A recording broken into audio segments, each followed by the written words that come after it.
Hare Krishna, Hare Krishna, Prabhuji. Hare Hare Krishna, Krishna, Prabhuji. Hare Krishna. Sorry, last week I could not make it. I couldn't even WhatsApp you because I was out of state for Microsoft conference. Okay, no problem. Hope you did some preaching to Microsoft guys. I did, yes. Okay, that's good. Okay. Om Gyantimirandhasya Gyananjana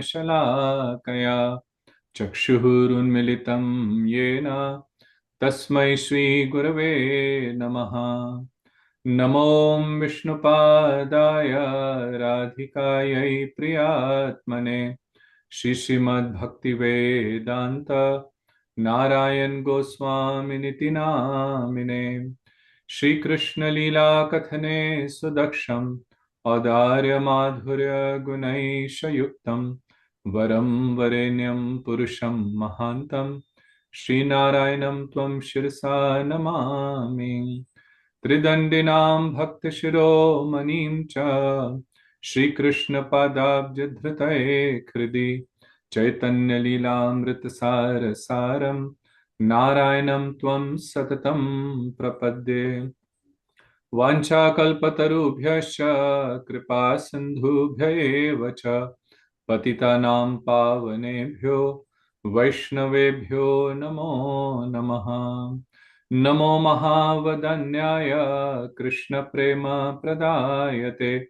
Krishnaya Krishna Chaitanyaya Namne Gaur Tvushe Namaha He Krishna Karuna Sindhu Deenabandhu Jagatpate Gopesha Gopika Kanta Radha Kanta Namastute Shyam Sundar Shikhanda Shekhar Smeraha Murali Manohar Radhika Rasik Mam Kripa Nidhe Swapriya Charan Kinkarim Kuru तप्त कांचन गौरांगी श्री राधे वृंदावनेश्वरी वृषभानुसुते देवी प्रणमामि हरिप्रिये तवैवास्मि न जीवामि त्वया विना इति विज्ञाय राधे तन्नय माम चरनन्तिके भक्त्या विहीनापराधलक्षै क्षिप्ताश्च कामादितरङ्गमध्यै कृपामयि त्वं शरणं प्रपन्ना वृन्दे नमस्ते चरणारविन्दम् जय श्री कृष्ण चैतन्य प्रभु नित्यानंद श्री अद्वैत गदाधर शिवासादि गौर भक्त वृंद हरे Krishna Krishna Krishna Hare Hare Hare Ram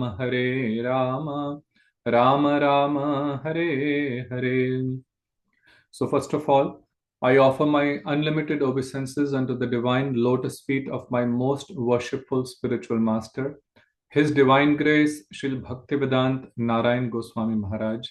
My unlimited obeisances unto the divine lotus feet of Sri Sachidanand Thakur Bhaktivinod, by whose unlimited causeless mercy we have received this wonderful scripture, Sri Jaiva, and my unlimited obeisances unto the lotus feet of our Rupanuga Guru Varga, and my respects to all the devotees who are assembled here today. So I hope everyone is staying warm. It's getting cold everywhere. And, here we celebrated Thanksgiving weekend. So, of course, people give thanks for different reasons.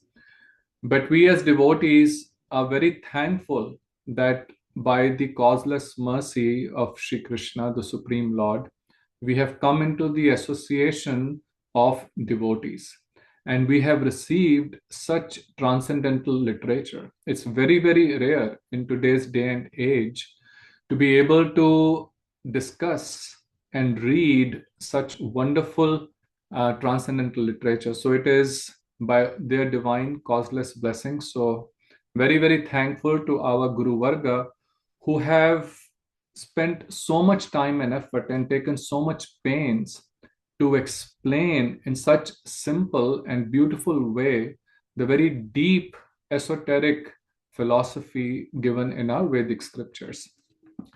So we've been reading Jaiva chapter 4, And last time we started the fourth chapter where Lahari Mahashay asked question regarding Vaishnav Dharam and is it same as Nitya Dharam?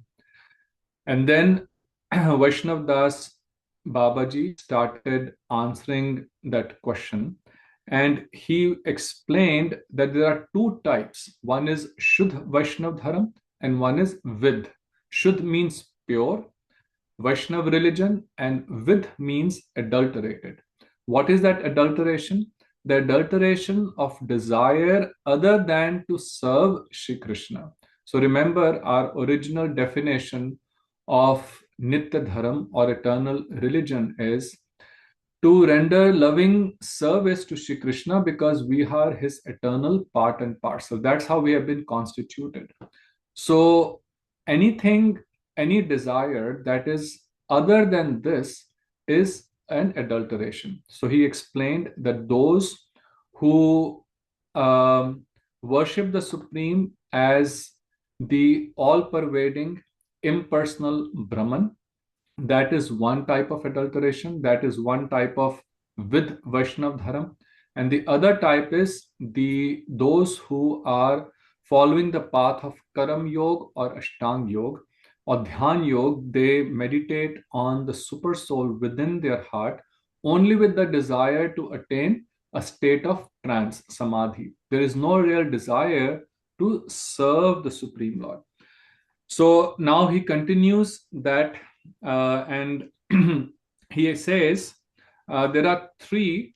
I'm just once again revising. So one is Brahm Pravritti, three type of tendencies that the jivas have. The Brahm Pravritti, Brahm means the desire or inclination to worship the impersonal form of the Lord. That is called Brahm Pravritti.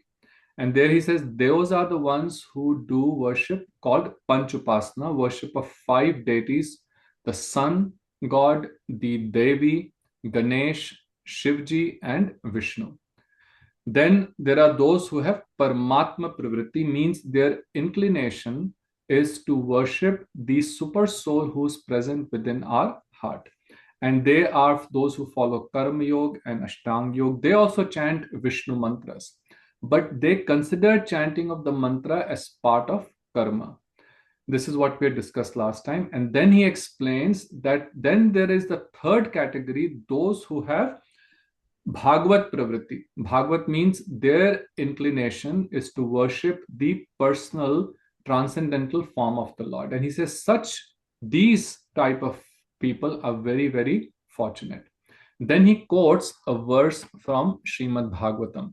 This is a very important verse of Srimad Bhagavatam, and it is the essence of what is given in Srimad Bhagavatam. This is in the first canto, second chapter, verse number 11. And this verse goes as this: Vadanti tat tattva vidah tattvam yat jnanam advayam brahmeti paramatmeti bhagavan iti shabdite.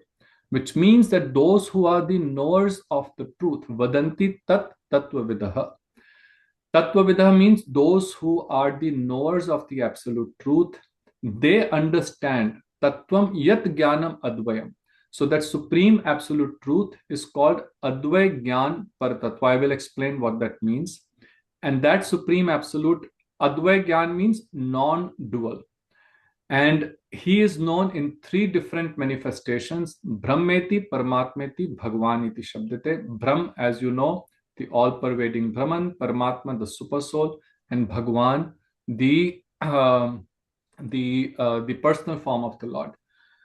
So this is considered the definitional sutra of Srimad Bhagavatam. Sri Jiva Goswami, who's one of the 6 Goswamis, he has written 6 very wonderful books called the Shat Sandarbha. In that, one of them is called Tattva Sandarbha, where he's explaining all of these tattvas, these philosophical truths very beautifully. And there he explains this particular verse, and he says that this is the Paribhashik Sutra, means this is the definitional aphorism or the definitional verse of Srimad Bhagavatam. And this is what Srimad Bhagavatam is all about. So he says, Tattva Agyanam Advaigyan Param Tattva. So what is Advaigyan? Dvay means two. Advay means one or non-dual. So that supreme absolute is referred as non-dual. What does that non-dual mean? Non-dual means that there is no difference between his external and internal. We have difference between our physical body and our spiritual form, but he is non-dual. There is no duality of any type within him. He is completely of one Satchidanandmay Tattva. Then also non-dual means that he is non-different from his potencies. Shakti Shakti Mato Abhedaha. There are two. There is the potent, and then he has his potencies. But unlike the material body, where our eyes, which have the potency to see, there is a difference between the eye and the eyesight. There are two different things. The eyesight comes not because of the physical eye. If we don't have the soul within us, then even though the eyeballs will be there, but there will be no potency to see. So there is a difference between the eyeballs and the eyesight, the potency to see. Right? But in his case, Shakti Shakti Mato Bheda, he has many multifarious potencies, but there is no difference between him and his potencies. So he's non-dual. Here, when he's saying Advay, it does not mean like the impersonal Brahman. There, they do not distinguish between the Shakti and the Shaktiman, the potent and him having the potencies.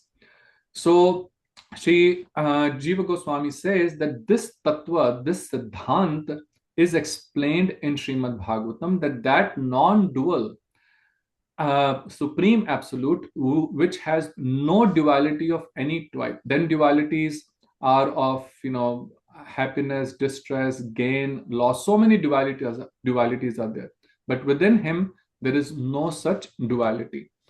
That supreme is known in three manifestations. First as Brahman, the all-pervading impersonal effulgence, then the Paramatma, the super soul, and then Bhagwan, his personal form. But the point he explains is that this should not be considered independent. These are the progressive realization of that one supreme absolute whose ultimate complete understanding is him in his personal form. That is the complete understanding. Later on, he will give this example, Babaji Maharaj also, but since we are on this verse, so our acharyas have explained this by giving different example. And one example we probably have discussed before is about the sun, right? So the sunshine, you are sitting inside the room. In the morning, the room lights up. Why? Because there is sunshine. Now, someone who has always been inside the room and has never stepped out will think, if someone asks him what is the sun, he will say the sun is the sunshine, this light that illuminates the room in the morning, right? But that is an understanding of the sun, but it is an incomplete understanding. It is not wrong, but also it is not complete. When you step out, you will see from a distance that there is a sun globe. It has a form, it has a spherical form. And then there is a sun god who resides on the sun planet. So there is three different understanding of the same one object. So similarly, the supreme absolute object, Shri Krishna, in his full manifestation, in that supreme, it has a transcendental form, right? And the same Bhagwan is also present as the super soul in each and every living entity, and it is the effulgence of his body only that is the all-pervading Brahman. So this is explained in Srimad Bhagavatam. In the very first verse of Srimad Bhagavatam, in the invocation, in the very first verse, it says Satyam Param Dhimahi. that I meditate upon that supreme absolute truth. Satyam Param. So Satyam means truth, Param means the highest. And what is that truth? He explains, Janmadya Sayataha, that he is the source of creation, maintenance, and destruction. Then the last line he says, describing that supreme absolute, Swadhamna Swain Sada. So he says that supreme absolute, he resides in his spiritual abode. Swadhamna. Dhamna means abode. Swa means his own. Sada, always he's residing in his abode. Now, something which is impersonal, which doesn't have a form, will not have a place to reside, right? So, therefore, the Supreme is actually a person. Now, being a person having a form, how is he present everywhere? This is one of the questions Lahadi Mahasaya will ask. But again, that example of the sun, that the sun, even though it is localized in one place in our solar system, but its presence is felt throughout the solar system through its energy, through its light. So this Param Satya is Krishna, Ishvaraha Paramaha Krishna, Satchit Anand Vigraha. So the Srimad Bhagavatam is describing the glories of that Bhagwan. So he says, this is those who understand that this Bhagavad Tattva is the supreme Tattva and is the basis of both Brahm and Paramatma. So Bhagavad Gita, Krishna says, Brahmano hi pratisthaham. He clearly says that impersonal effulgence, I am the basis of it. Just like the sun is the basis of the sunshine, not the other way. See, if there is no sun, there will be no sunshine, right? So the sun has to be there, that form has to be there for the formless manifestation to be there as well. Just like last time also we discussed that the root word is form, not formless. Right? Formlessness can be one attribute of one who has a form, but it is not the other way around.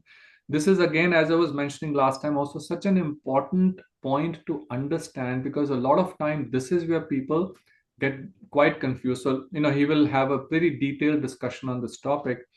So, even though, and he will explain here that even though there are those who are Gyanis, they may be also chanting, they may be also worshipping some deity, but because their mood is to merge in that impersonal Brahman, their so-called devotion or their process is adulterated. So he explains here that those living entities who pursue the principle of Bhagavad Tattva, those who worship him in his personal form, and their inclination is called bhakti.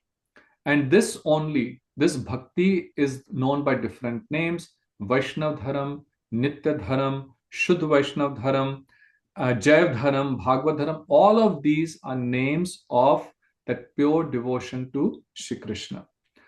And he says all types of dharma that arise from the tendency towards Brahm and Paramatma are nimittic and not nitya. So apart from this type of process, which is worshipping the personal form of the Lord, he says all the others, they are not eternal. They are nimittic, means they are temporary. They're only there for a certain time because of a certain reason. So he says, now he explains why is it so. So the question comes, why is the worship of the impersonal Brahman nimittic or temporary? He says, because there is a cause in there. What is that cause? They want to become free from the bondage of material existence. Those who are Brahmavadis, they generally take to this path because they are so much, completely frustrated from anything that is in this world. They don't want to have any rasa, no taste of any type. Therefore, they say that the Supreme has no qualities, no form, because any form is a cause of trouble. And they want to become free from the bondage of everything which is material. So his state of imprisonment becomes the cause that impels him to adopt the nimittic dharma of striving for the state in which all material qualities are extinguished, because they're so opposed to any material quality and they think that is the source, misunderstanding that it is not the quality that is the problem. The problem is its mundaneness, it being used in a material way. So just like singing is a quality, right? That is not the problem. Singing is not the problem, but you can use that quality of singing to sing bad songs, to sing something really terrible which causes a lot of heartache to others, or you can use the same quality of singing to something very sweet, and in a transcendental fashion you can use that same singing for chanting the holy names of the Lord.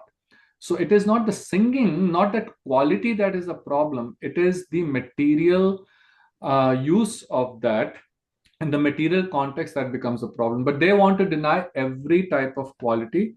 So this becomes the nimit or the cause. So they are just trying to become free from the material bondage. So he says that's why it is temporary. Similarly, he says those who adopt the path of Ashtang Yoga or Dhyan Yoga or Karma Yoga, who are meditating on that Paramatma within. Now, that Paramatma's base is also Shri Krishna, right? Just like of the Brahman, because as you all know, we have discussed, Paramatma is Kshirodakshay Vishnu, who is the manifests from Garbhodakshay Vishnu, who comes from Mahavishnu, who comes from Mahasankarshan, like this, manifested ultimately from Shri Krishna. So, but they are also meditating on the Paramatma for a specific reason. What is that reason? They are motivated by the impetus for subtle material pleasure. There is some sort of a pleasure in attaining a state of trance, and they are aspiring for that pleasure that they get from meditation. So there are a lot of different types of meditations that are taught nowadays, right? Now, if you really see the purpose of that meditation is what? They will say that, just sit down and completely become free from all thoughts in your mind, or they will give you some one syllable to chant, but they will say that has no meaning. When I was very young, in our school, this group, which is Transcendental Meditation, they came to teach. And that's how they taught us. They just gave us like one syllable, but just sit down and just, see in your mind, but don't think of go into voidness. Try to make your mind free of all the thoughts. And you achieve, and it is actually, your mind becomes clear. When your mind becomes clear, you have a sense of happiness, but that is all the goal. Beyond that, there is no other goal. It's just to attain some sort of a material pleasure of that trance. So it says this is the nimit. Therefore, Paramatma Dharma is also not eternal, because they're not even trying to achieve that who is eternal. And these processes, they're only using as a means. This is not the goal. Whereas in bhakti, bhakti is both the process and bhakti is also the goal, because bhakti actually means love, pure love. So when we are in the spiritual world, we will also be engaging in a lot of transcendental activities out of pure loving devotion to Shri Krishna, right? So therefore, that is eternal. Now, upon hearing this, now Lahari Mahashay, he asks a question. He says, now I'm understanding this Shuddha Vaishnav Dharma, and he is developing some desire to understand it more and get deeper into it. For that, you need someone to guide you. Now, he had taken some initiation in the past. Now he says that I want to take shelter of your lotus feet. He's saying this to Babaji, Vaishnav Das Ji. Please accept me. I have heard that if one has previously accepted Diksha and Shiksha Guru from an unqualified Guru, he should be initiated and receive instructions again when he meets a genuine Guru. So an important point to understand, many times this question comes, especially those who have come from India, sometimes they have Kul Guru, someone in their family has a lineage, and someone comes and gives them the mantra. So people take mantra like that sometimes just even without understanding. And then if they meet Vaishnavas and then that start developing some attraction for it, this doubt comes in the mind that, should I take initiation again or not? So he's asking that question, and he's saying that I've heard that if you meet someone who's a genuine guru, then you should get reinitiated. And this is actually as per the scriptures, because the true Nitya Dharam is only through the four paramparas, four Vaishnav parampara. So now what does Vaishnav Das Babaji Mahashaya says? He says, well, I will certainly instruct you as far as I am able to, but I'm not fit to be a Diksha Guru, that I'm not fit, qualified to become an initiating spiritual master. Now, even though he is very well qualified, but he says this out of etiquette, because his own guru, Prem Hans Das Babaji, he is there. And, he, of course, if he instructs, he will may do the initiation, but the general etiquette is when your own spiritual master is alive, then you should not initiate, right? That is the etiquette that we all follow. And if for some reason he is not keeping well and he gives an instructions to his specific disciples to take up the role of Diksha Guru, then it's a different thing, right? Secondly, he's saying it out of humility, and that should always be there. We should never feel, so there is that abhiman, that ego, that yes, I can become a guru, should never be there. So he says, I'm not fit to become an initiating guru, but I am more than happy to give you understanding of what is pure Vaishnav Dharam. So right now, just focus on that. Don't worry too much about taking initiation. Then, and remember, this was the same instruction that Premhans Das Babaji had given him. Why? Because they're also testing that how strong our faith is, right? So the more you associate, the more you learn. If your faith deepens, that means you are ready for initiation. So now he explains a very important point. He says, Sri Chaitanya Mahaprabhu has given us three fundamental principles. I wanted to make a slide of this, but didn't get time today. But these are the three important tattvas or philosophical principles that we should understand. One is called Sambandh Tattva. Sambandh means relationship. So knowledge of one's relationship with Sri Hari. The next is Abhidheya. Abhidheya means the process by which we attain Sri Hari. So one is, what is my relationship with him? Second, Abhidheya, what is the process by why I attain him? And the third is Prayojan, or the goal, the ultimate goal, right? So when I attain him, what will I do, right? So ultimately you attain Shri Krishna, then what will you do, right? So the goal is not just to attain, go to the abode of the Lord, but then Krishna Prem. Prem means seva, right? Jivera Surup hoy Krishner Nityada. So our goal is not Krishna, our goal is Krishna Prem. Because if there is no love in the heart, then there will be actually no relationship and there will be no seva. So he says these are the three important fundamental principles that Sri Chaitanya Mahaprabhu has explained. All our scriptures, especially all the Vaishnav scriptures, the Bhagavad Gita, Srimad Bhagavatam, Chaitanya Charitamrit, all the verses, all the philosophy that is described in all these scriptures, you can take any verse and it falls under one of these three categories. Either it's explaining the Sambandh Gyan, or it is explaining the Abhideya, the process, or it is explaining the Prayojan, which is the goal. Now he explains these three. The first he says the Sambandh Gyan, the relationship. And he says in here we also have to understand three things. And you all know these three things are the Jad Jagat, which is the material world, which is also called the world of illusion. So this is one thing. The second thing is the Jiva, the living entity. And the third, so this Jiva, the living entity, is called Adhin Tattva, the subordinate one, right? Because he's not the controller, but the controlled. And then finally, Bhagwan, who is the Supreme Lord, he is the Prabhu Tattva, or the predominating entity. So he says these three are all, to understand Sambandh Tattva, the relationship, these three have to be understood. Now, we already know about the Jiva Tattva, we know about what is the material world, and then he explains about who is Bhagwan. This Sambandh Tattva and this Abhidya and Prayojan, these three are very, very important part of the Vaishnava philosophy.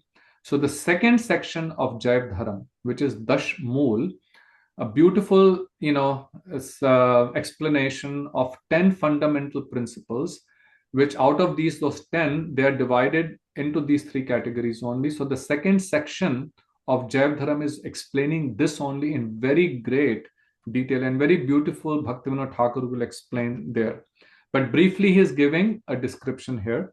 So first he says that Sri Bhagavan is one without a second and endowed with all potencies. He is all attractive, the exclusive abode of opulence and sweetness, and is the sole shelter of all the jivas. Although he is the only shelter of Maya and all the jivas, still he is aloof and independent and exists in his own supreme independent form Swarup, which is uncommonly beautiful. The effulgence of his limbs radiates to a great distance, manifesting as the Nirvishesh Brahm. So it says it is the effulgence of his transcendental form only that is the all-pervading transcendental effulgence. In Brahm Sangita, Sri Brahmaji, he very beautiful one verse, he chants, यस्य प्रभा प्रभवतो जगदंड कोटि कोटिषु अशेष वसुधादि विभूति भिन्नम तत् भ्रम निष्कलम अनंतम अशेष भूतम गोविंदमादि पुरुषम तम aham bhajami. He says that I worship that Adi Purush, the supreme person, Govinda, yasya prabha prabhavato jagadanda koti. So there are these unlimited universes in the whole material world, and they're all being illuminated by his prabha, by his transcendental effulgence. So, so it is his transcendental effulgence only which is called the Nirvishesh Brahman. So then he says, then he has a divine potency which is known as Aishi Shakti, which manifests the living entities and the material world, and then enters in the world as Paramatma, who is his partial expansion. This is the fundamental truth concerning the supreme controller, the Paramatma. Okay, so he's giving very briefly about what is Bhagavad Tattva. And he says this Bhagavad Tattva, this supreme Shri Krishna, in the Vaikuntha region of the spiritual sky, he manifests as Narayan. So he has two specific manifestations. One, the manifestations of his opulence, which are in the many Vaikuntha planets. Narayan is his opulent manifestation. And then his sweet manifestations, or Madhurya manifestations, which are in Golok Vrindavan.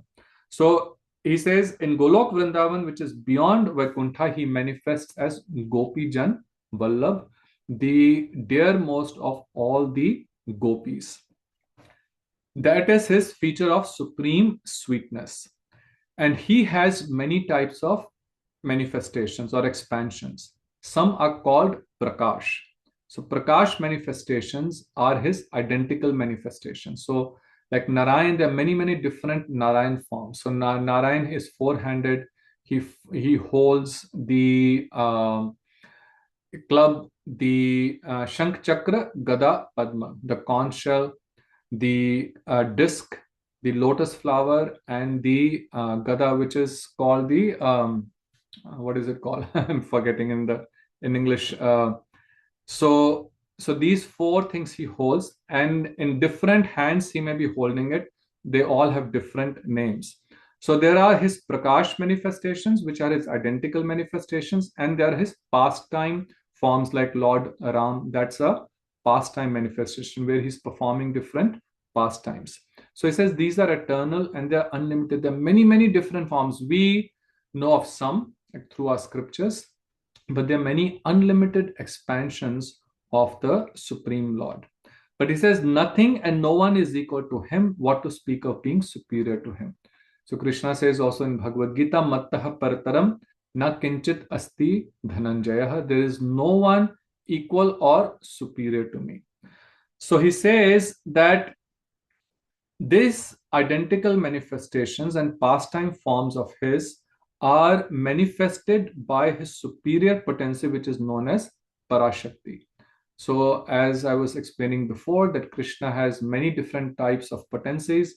His Parashakti or superior potency manifests these different forms. And this Parashakti, this superior potency, his Swarup Shakti, has many different features.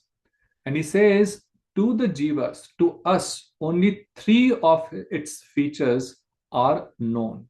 So, what we know of Krishna, even through our scriptures, already our scriptures are voluminous. They have so much information about the Supreme Lord and his pastimes, his abode. But even that is just a drop because he's unlimited, right? Some unlimited means that nobody can describe him fully. So he says those features of Parashakti, there are only three known to us, and there are many, many features of his superior potency. So this prowess, he says, this is first is called Chit Vikram, which arranges his internal potency, which arranges his transcendental pastimes and everything related to it. This is also called Antaranga Shakti or the internal potency. Then there is the marginal potency. We have read this before also, which is called the Jiva Shakti or the Tatastha Shakti. And then there is the external potency, which is also called the Bahiranga Shakti. It is also called the illusion generating potency or the Maya, which creates the material world. So it says these are three, right? So there is his Swarup, him, Bhagwan, and then there is the Jiva, and then there is the material world. So these are three things, and their interrelationship is called Sambandh Gyan, meaning the relationship of the Jiva with Bhagwan, the relationship of Bhagwan with Maya, and the relationship of Maya with Jiva, right? So these are three things, let's say A, B, C, right? So if A is Krishna, B the living entities, C is the material world. So relationship of A with B, B with C, and C with A. So these are three things. He says knowledge of this is called Sambandh Gyan. And he says that one who does not have Sambandh Gyan cannot become a pure Vaishnava by any means. Very important thing, so he's saying, see, this is why it is so important to understand the Jaiva Dharma. And Lahari Mahasaya will actually ask a very beautiful question next. He says, if we do not understand these relationships, then you cannot become pure Vaishnava. So what does that mean? That our understanding of the Supreme will be incomplete. And whatever we will be doing, some doubts will creep up. We will not do it with conviction because we do not understand these relationships. And that is the case with those who do not understand Krishna as a supreme, right? Like the Brahm, those who are the Nirvisheshvadis, they think that Maya can cover the Brahman, right? Which is incorrect. So, and understanding our relationship with the Supreme, that we are His eternal servants, without understanding these things. And then, if we don't understand the relationship of Krishna and Maya, that He is the controller of Maya, not under His control, then also we will misunderstand. Like many people think that Krishna took birth and he died like anyone else. And Lahadi Mahasaya will ask that question. So, therefore, understanding these three relationships is very important. And when we do bhajan, by understanding this sambandha, by understanding our eternal relationship with the Lord, then we will be successful in our spiritual pursuit. So I will continue, but again, if anyone has question, please feel free to unmute and ask the question, or you can put it in the chat.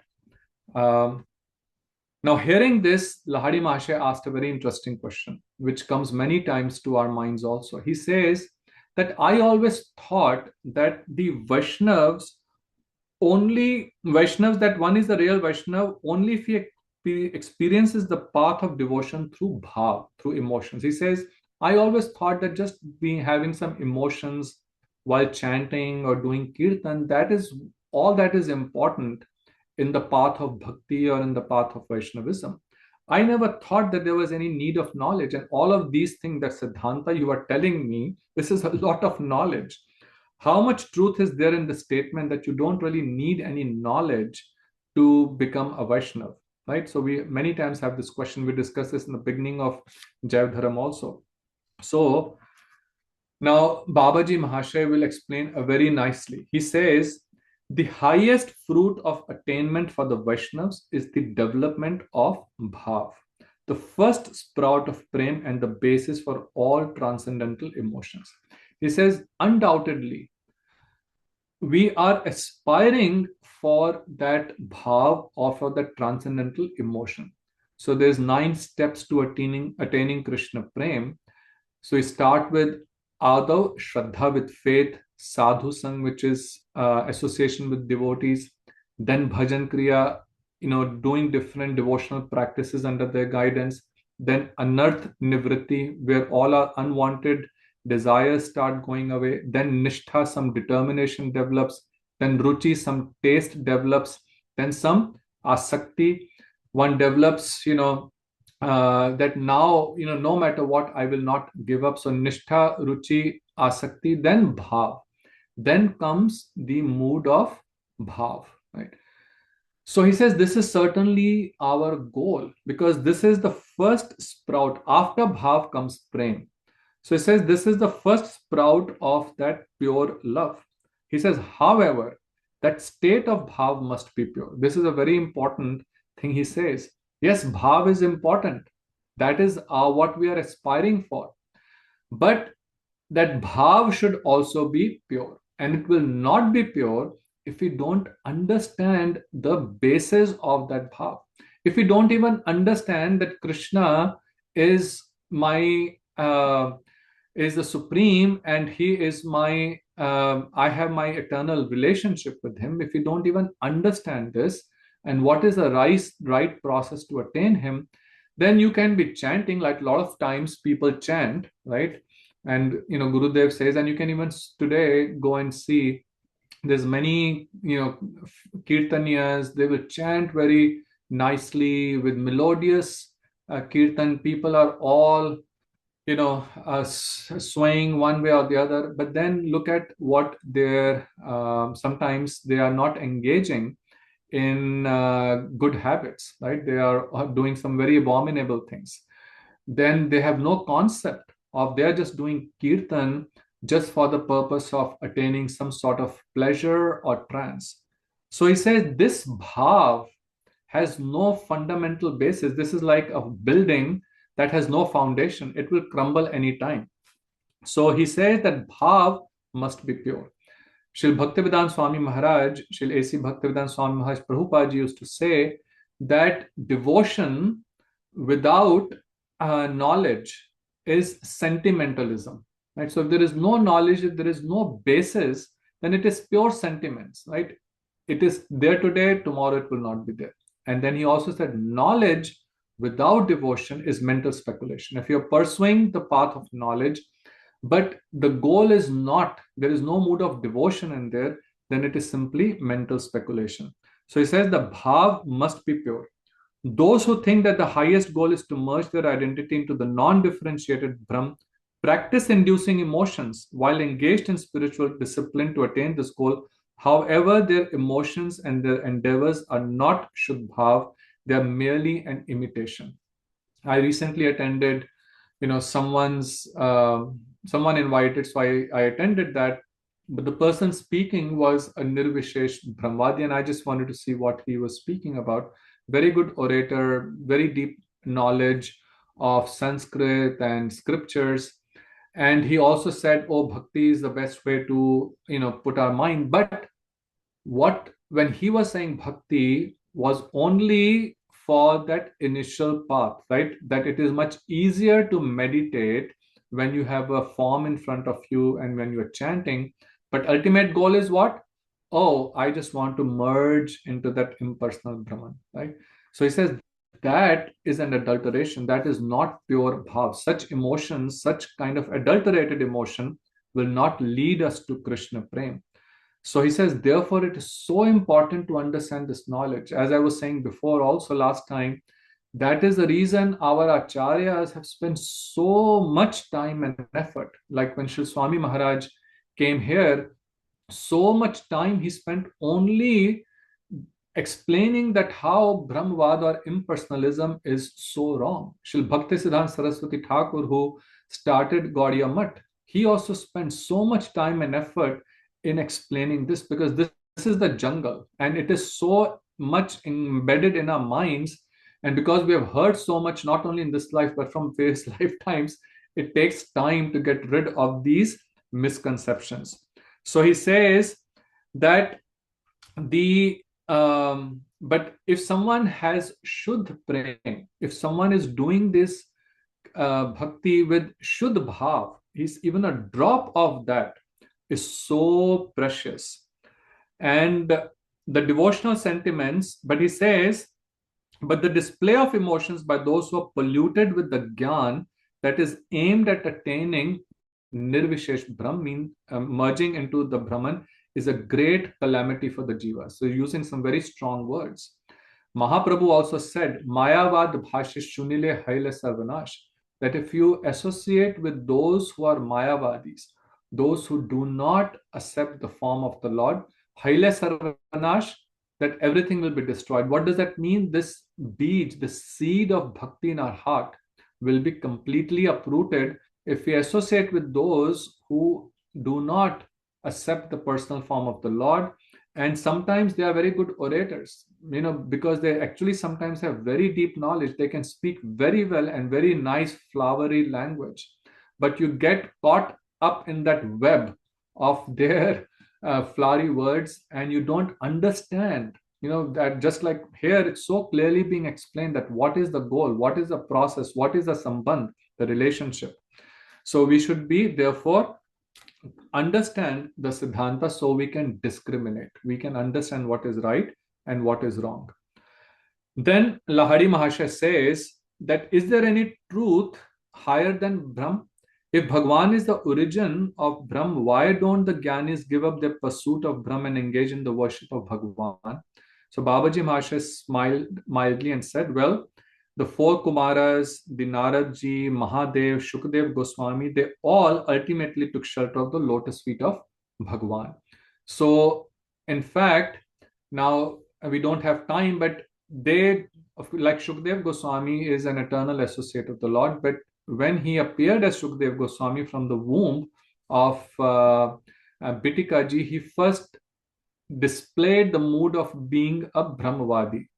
And then hearing the beautiful composition of Shri Vyasadev, Barha Pidam Natavra Vapuhu Karneho Karnikaram, Bibratvasa Kanak Kapisham Vaijayantim Chamalam, Randhran Veno Adhar Sudhya Purena Gopa Vrindai, Vrindaranyam Swapadramanam, Pravishad Geet Kirti. Hearing the beauty of Krishna entering Vrindavan, he was completely enchanted. And it is explained from Brahmavadi he became a devotee.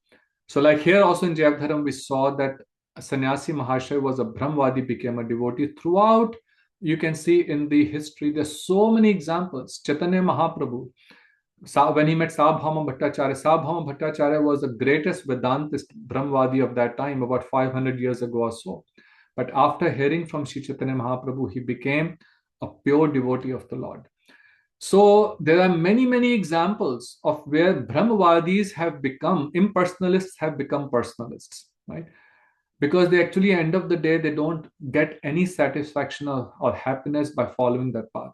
But there's not even one single example of where a devotee, a personalist, became an impersonalist. So he says, so there is many, many such examples who have taken shelter of the lotus feet of Bhagwan. Then he asks another question that many people have, right? And that's why sometimes they tend more towards the impersonalism. He says that Bhagwan has a form. Since form is limited by spatial considerations, how can Bhagwan be the resting place of the limitless and all-pervading Brahm, right?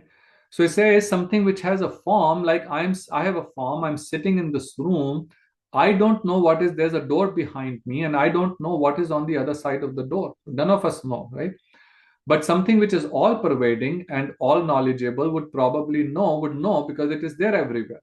So it says how something which is limited has a form can be the basis of something which is unlimited. So Babaji, he resolved his doubt by saying, in the material world, the entity known as the sky is also limitless. Why should Brahm be considered to be more important merely because it is limitless? So he's kind of, sarcastically in one sense saying, well, sky is also unlimited, right? So just because it's unlimited, does it mean that it is as good as Brahm or that all-pervading absolute truth?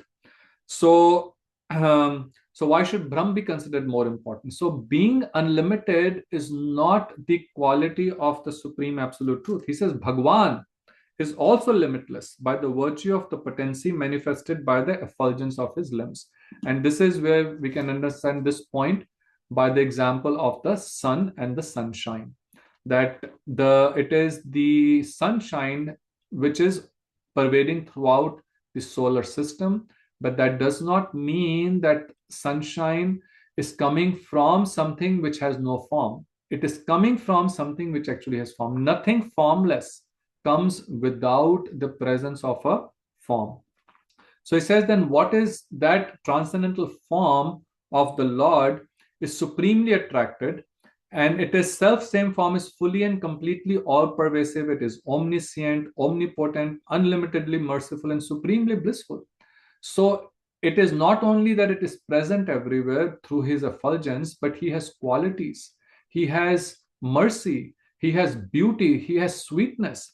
So he says, what is more superior? A form that has all these attributes, which is endowed with these transcendental qualities, or something which is obscure and all pervading existence, which has no qualities and has no potencies. What is superior, right? So anyone with some understanding, not with intelligence, will certainly say, yes, someone with quality and all these potencies is superior. He says, in reality, Brahm is only a partial impersonal manifestation of the Bhagwan. The impersonal and personal features both exist simultaneously and in perfect harmony in Bhagwan.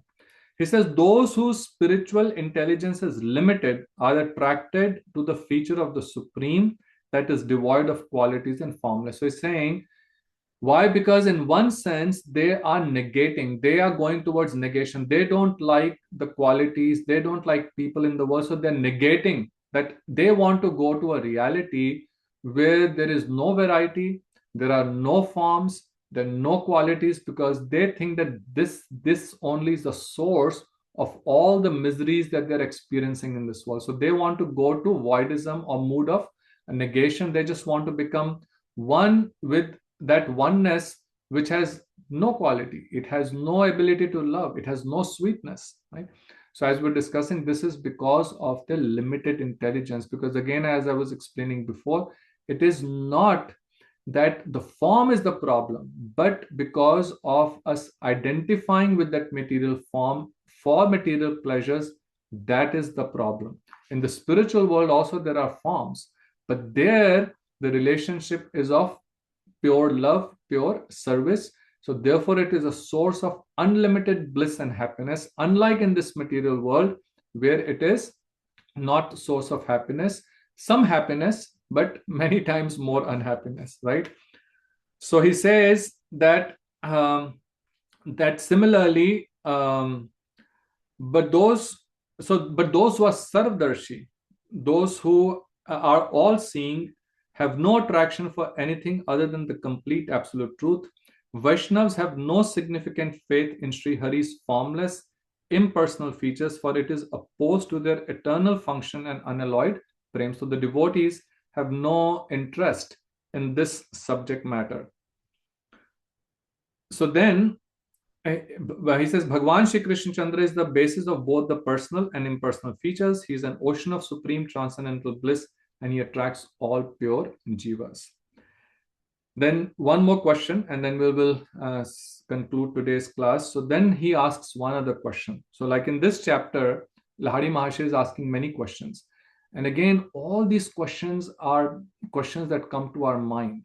These are the kind of questions when you speak to others and trying to explain to them the Vaishnav Siddhant, people ask these questions.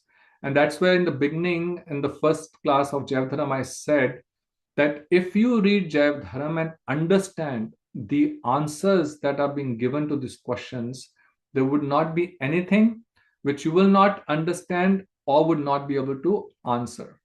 That's why our acharyas have given so much emphasis on reading Jaiva. So now he asks this question that how can Sri Krishna's form be eternal since he takes birth, perform activities, and gives up his body? So he says, we see that he appeared 55,000 years ago or so. It is described in the Bhagavatam in many scriptures. Then he lived for 125 years. And then finally, there was a hunter who shot an arrow which hit his, the feet, the sole of his foot, and then he left his body. He died. That's what it appears from reading in the books, in the scriptures. So he says, then he also gives up his body. Then how can he be eternal? So Babaji Mahasaya says that Sri Krishna's form is Sat Chit Anand, ever existing, full of knowledge and completely blissful. His birth, activities, and leaving the body have no connection with mundane matter. So his appearance, him coming into this world is not because of the compulsion of karma. We all take birth because we have a huge balance of prarabdha karma, of sanchit karma, so many accumulated karmas, and to suffer the good or bad results, we take the human form or other birth in many other species. But Krishna doesn't appear like that. Krishna says in Bhagavad Gita, Sambhavami Atma Maya, that I appear by taking shelter of my own transcendental potency. Through Yoga Maya, he appears in this world, and that Yoga Maya arranges all his transcendental pastimes. Then he says, Janma karam cha me divyam evam yo veti tatvatah tyaktva deham punarjanam naiti mameti swarjuna. Clearly says Janma. Janma means appearance. Karma, here he uses the word karma, activities. But then what he says, Janma karam cha, both of these, my appearance and my activities, divyam, they are divine. They are not mundane.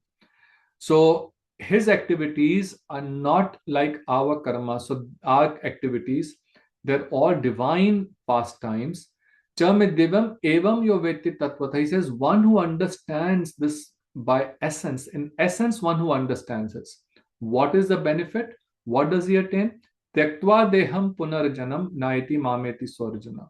He says, when he gives up this human body, he does not take birth again. See, such an important thing Krishna is saying, that simply by knowing this fact, what does that mean? Simply by knowing Krishna clearly and in essence, that his appearance and pastimes are defined, he says are divine. He says that one, when gives up his body, will not take birth again. Punarjanam na eti mameti, he will attain me, my supreme abode.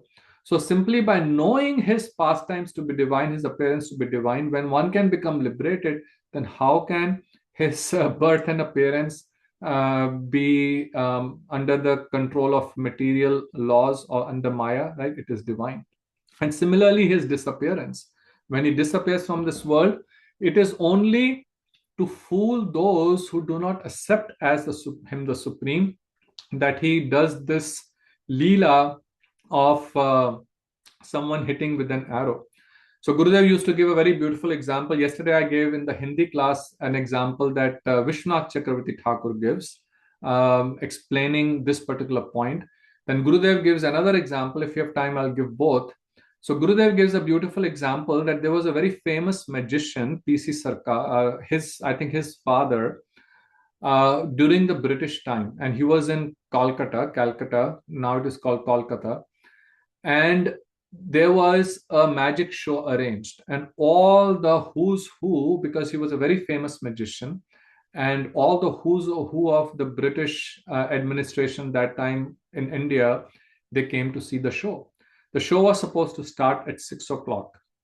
And when they came, So they all took their seat because they're anyways punctual. And he said, "I will start the show sharp at 6 o'clock."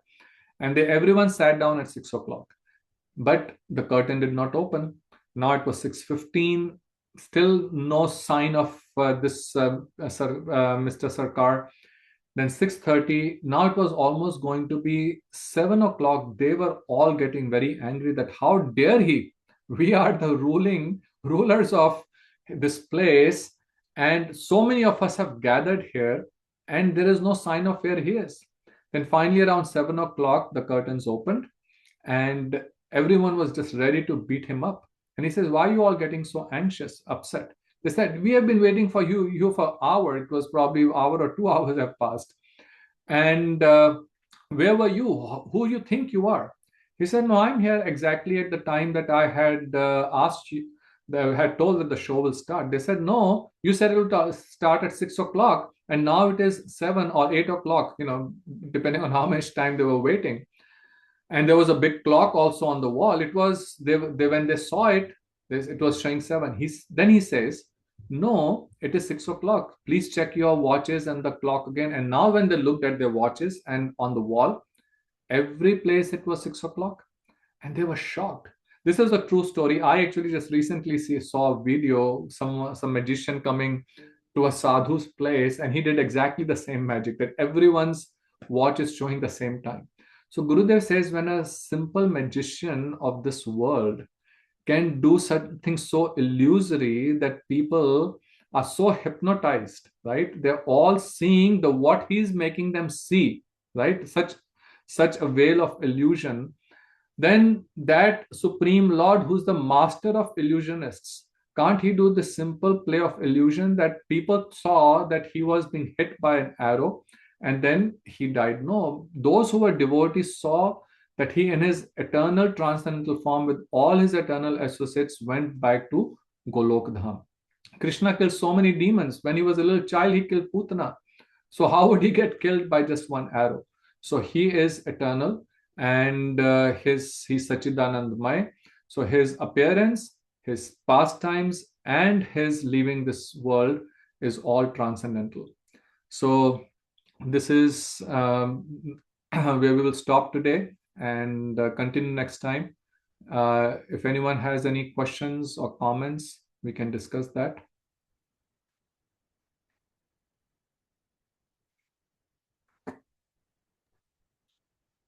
I have no questions, Prabhuji. It was so good lecture. Thank you for your continued support, Ashok Krishna Prabhu. Yes, truly. Oh, sorry. Go ahead. Sorry. I was just saying, yeah, truly it is a very good lecture, because I just remember when we were doing Bhagavad Gita with Sachin Prabhu, there were many things when we were going through Bhagavad Gita like remain unexplained, and now I think that is much covered here. Like many aspects, small things are getting covered in this grantha. Thank you. So, That's true. Yeah. Yes, Thaupre Prabhu. So, is there anything in the Jaiva Dharma which is not covered in Srimad Bhagavad Gita and Srimad Bhagavatam and Chaitanya Charitamrita that the Acharyas gave so much prominence? Because right now in our Gaudiya Sampradaya, the Bhagavad Gita, the Srimad Bhagavatam and Chaitanya Charitamrita are the most important scriptures. So, what is there in the Jaiva Dharma which is, if there is anything more or special, can you please let us know? See, in Jaiva Dharam, he has, of course, taken from Bhagavad Gita basis, Bhagavad Gita, Bhagavatam, Chaitanya Charitamrit, then Ujjwal Neelmani, right? So Chaitanya Charitamrit also it is described, Mahaprabhu is explaining the Siddhanta, the Ras Tattva to Rupa Goswami, and throughout Chaitanya Charitamrit explanation is there. But this is further elaborated by Rupa Goswami in Ujjwal Neelmani and Bhakti Rasamrita Sindhu. Similarly, the Siddhanta of Bhagavat is described in great detail by Sri Jiva Goswami in Shat Sandarbha. Right? So Srila Bhaktivinoda Thakur so mercifully, from all of these, of course, Gita, the Bhagavatam, and Chaitanya Charitamrita are the basis, but even our Goswamis have expanded them into so many other books, right? Further explaining them in detail, like Vishwanath Chakravarti Thakur wrote Madhure Kadambani. So he has taken from all of them, right, and given them in such a succinct way. So, of course, nothing is here which is not in them, right? None of our acharyas will write anything which is already not there given by the parampara. So Bhagavatam is the basis of everything.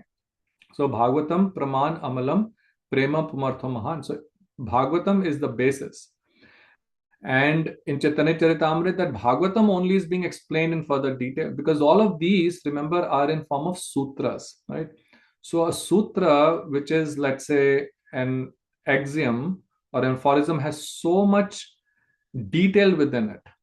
So therefore, our acharyas have unraveled one layer after another by writing one book after another, explaining the same thing which is given in Srimad Bhagavatam.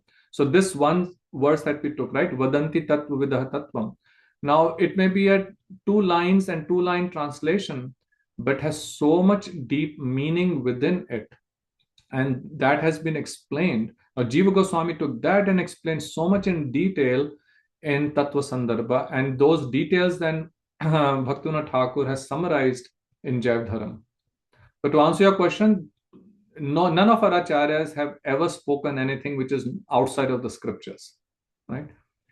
Jiva Goswami never wrote anything. Now, they've of course explained it in further detail, and they've taken out very deeper meanings out of them, which us just reading the verse at the face of it will not understand it, right? Like Vishwanath Chakravarti Thakur, when he has given explanation of Bhagavatam, like last Sunday we were at the temple discussing the first verse of Srimad Bhagavatam, given 5 different explanations of that verse, which without them explaining us, we will not know that all those meanings are there in those verses, right?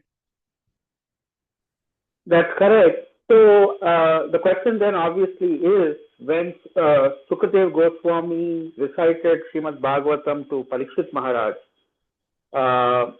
what did Sukadev Goswami explain and what did Parikshit Maharaj understand? For example, this one verse you said there are 5 explanations, and I heard Bhaktisiddhanta Saraswati spoke about first canto, verse 1, about the all-pervading nature of the Supreme Lord. He spoke on that for about 3 or 6 months in the Gaudiya Math, Bhaktisiddhanta Saraswati, one verse.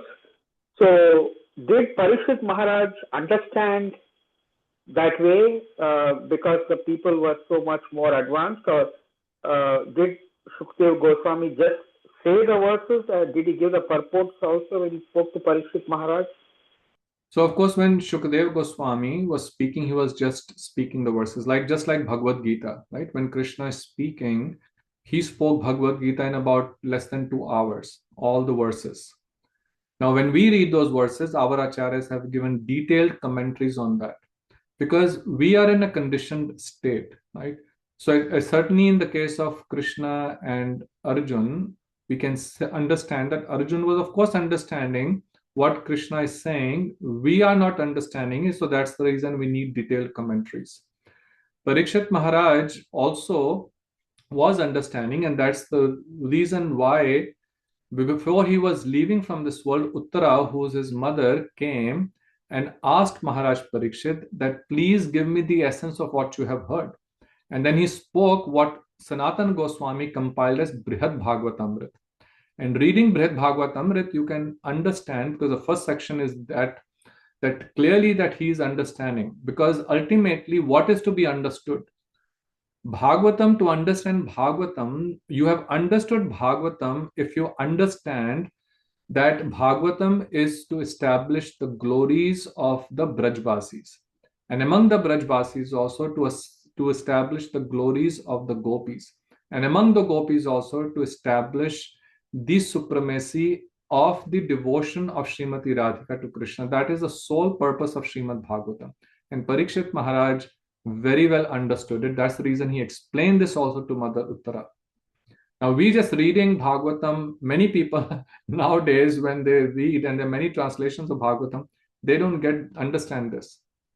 And that's the reason our acharyas have explained and given detailed commentaries for us to understand this point.